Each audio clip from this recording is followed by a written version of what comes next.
on the 6th day, something magical happened. Something purely magical happened. Oh, sorry about that.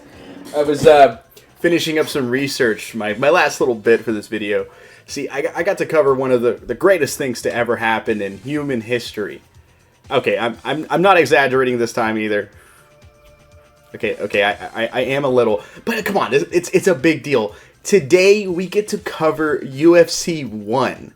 UFC 1 took place on November 12th, 1993 in Denver, Colorado. It had a little under 8,000 in attendance, with it doing a buy rate of 86,000. But Blockbuster recorded it was one of the most rented VHSs of all time. Remember those things? Our commentary team is Superfoot Bill Wallace, Jim Brown, and finally we have Kathy Long, who was one of the first female kickboxers to actually receive some recognition.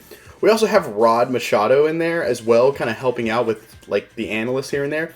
And also, he just kind of spoils this whole card in the beginning. It's utterly hilarious. I would say that the person that commands the fight is probably going to be the person who is skilled in grappling, and you're probably going to see jiu-jitsu, in my estimation, at its best.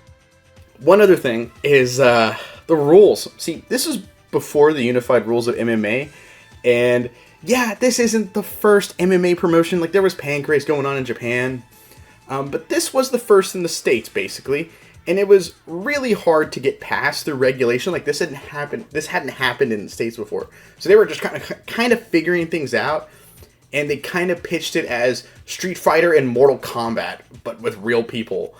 And actually, the director of Conan the Barbarian, he was a Gracie student, and he pitched the Octagon, the cage. So yeah, that's credited to him. Funny enough, think about that when you watch Conan next time. But now, let's move on to the quarterfinals with the first ever fight in UFC history. We have Taylor Tui, and he's coming out first, and he's repping a sumo style. But next up, we have Gerard Goudot, who is represented as a Savate champion, which is basically a French kickboxing style. But in reality, he's more of like a Dutch kickboxer. As soon as this fight starts, it just ends, basically. Tui rushes Goudot down, falls down, more so from tripping, and then while down, he eats a super clean roundhouse to the grill, which knocks some teeth out. Well, the ref saw the teeth and was like, nah, this fight's over, dude. It's no way. Is it fair? No, not at all. But I mean, I can kind of give it a break because it's like the first fight ever in the promotion, and it's 1993. Speaking of, I gave it a break for the stoppage, sort of. I'm not going to give it a break for the score, though. This is a 5 out of 10.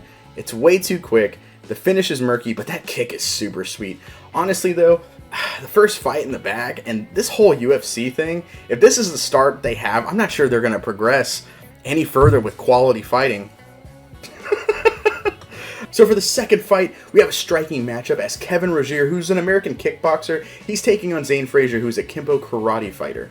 Out the jump, we see the really awkward, almost diaper-like attire of Rozier, who is stalking Frazier before getting in with a big overhand right. Frazier falls to the mat. Rozier is on top, trying to continue the strikes. Frazier stands up when Rozier tries to elbow the spine. Frazier lands a super clean straight right, and then is now pulling the hair of Rozier to try and land more knees.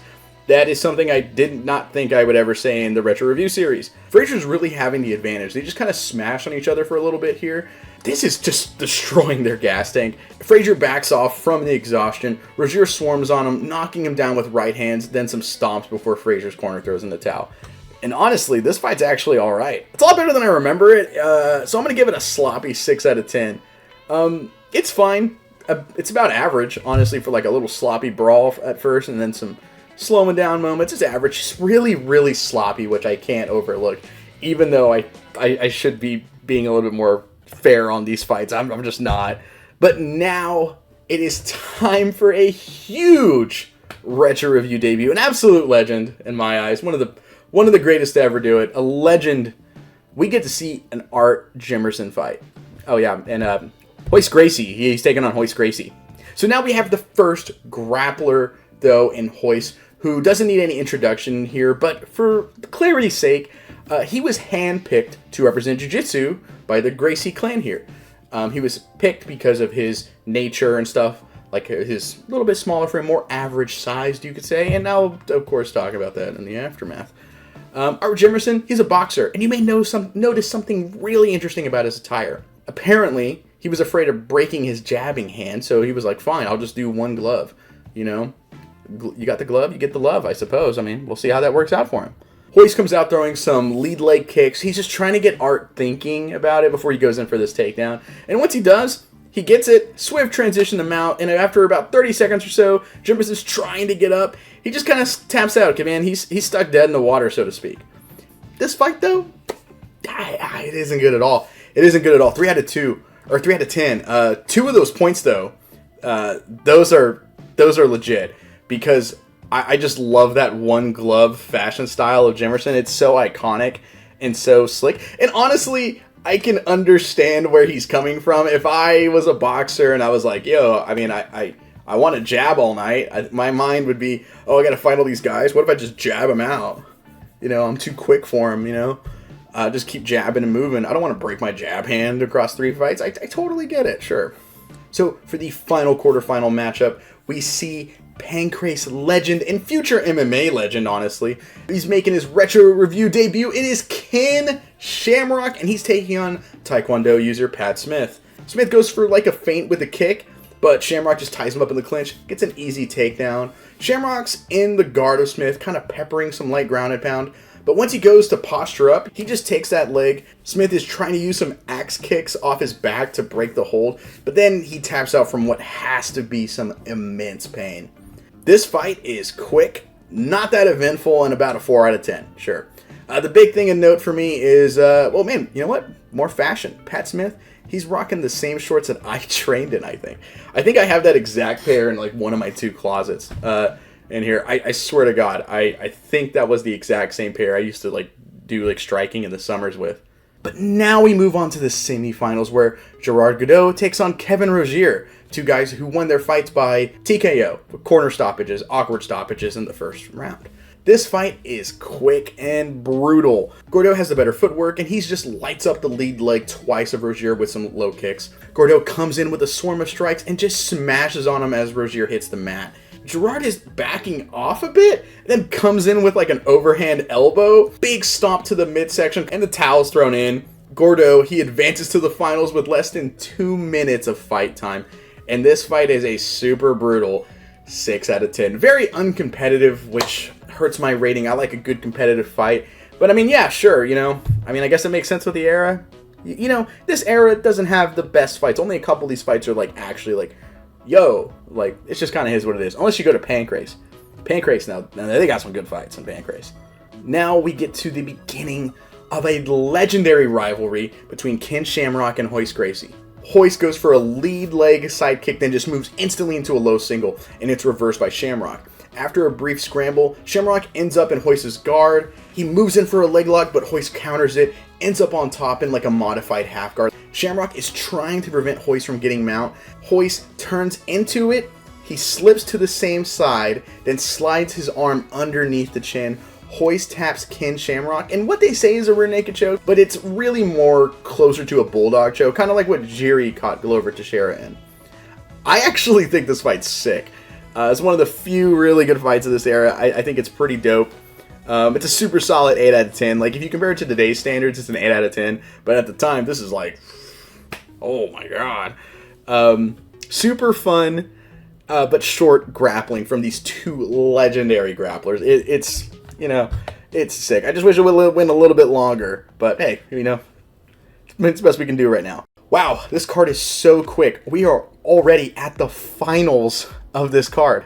Gerard Godot taking on Royce Gracie. Gerard comes out, he's taking the center of the cage, but Royce goes in for a shot. It's stuffed, but he's still clinched up with Gerard. Royce gets the trip, instantly goes in the mount. He starts to move towards an armbar as Gerard turns away. He actually gets the back and taps him with a rear naked choke. Royce Gracie wins the first UFC tournament. So I'm just going to go ahead and say this. For the significance alone, it's an easy 10 out of 10. This is an absolute 10 out of 10 on significance, and you should show people if they haven't seen this before, they don't understand, if they have the concept of, if you're like a really big dude and you know how to like punch and kick, I can beat one of these jiu-jitsu guys. Okay, so if they don't have any concept of you need the grappling to be able to deal with something like this, show them this fight. It's important. Is this fight good though? No, it's fine, I guess. It's not really that good. Let's be real. So what do I think about the overall card, huh? It's not that good, man. It's important as hell, though. Before this, the general public thought the best fighters on the planet are like boxers or strikers, you know, when in reality, grapplers always had like a significant edge at the time in a fight. If the other guy has no concept of what to do in a real fight, like every fight I've ever been in, you hit the ground at some point. A boxer at that time versus a collegiate wrestler, the collegiate wrestler's going to double leg him and slam him onto the concrete. It's just how it is what it is. People went from wanting to be Ken and Ryu to going, hey, maybe I should get this whole jiu-jitsu thing out.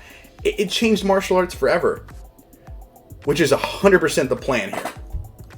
This 100% is just a secret commercial for Gracie Jiu-Jitsu. They had like this public invite thing here, and I think there's something interesting about this. They had Benny the Jet Urquidez, Dennis Alexio, Johnny Estero, Rick Rufus, Stan Longanitis, Maurice Smith, who eventually would become a UFC champion. None of them said yes, and they didn't go for any of the big grappling guys. So where are the Machados at? What about a collegiate wrestler? Ken and Hoist are the only grapplers here. Am I saying it's fixed? I'm not. It's just a little bit in Hoist's favor for sure. And that's the point. That's the point of this thing. I think it's kind of like an open, like a well-known secret at this point. That said, this card isn't good at all. But it's so important that I'm going to have to balance this out. And I'm going to give this card an overall rating of 8.5 out of 10. It doesn't deserve it from quality points, but it does for the significance of it, because I got to be real. I'm a martial arts guy. Been training it for a long time. I quit, I think, around the time I turned like 24 or so. Getting old. I quit a while ago, but I still love martial arts, obviously. And I don't think I would have been as big into martial arts without this event. I don't think I'd be here talking to you guys, trying to make you laugh, sometimes not successfully, if it wasn't for this. That is it for me, ladies and gentlemen. And I know, when I'm not here, you guys miss me. I get it. I miss myself whenever I leave the view of a mirror. So if you really can't help it, you go into the second channel where I cover UFC events right after they happen, and I help with previewing every pay-per-view. It's so sick. Me and Carl just kind of like try to make them laugh while breaking down fights and having a good laugh usually. And if a card's really bad, we'll even get on very entertaining tangents, I think. Also, if there's a card you want to see me review on the Retro Review series, then join our Patreon, where you can request me to review just about anything I can get my hands on. It's such a sick thing. We've had a lot of these retro reviews too. Please share them. Get people to watch them. It's kind of our pet project on the channel. It's something fun and different than what we normally do. We don't have the same numbers, but I will say, for everyone that does watch these, I so much appreciate it. Thank you so much from the bottom of my heart.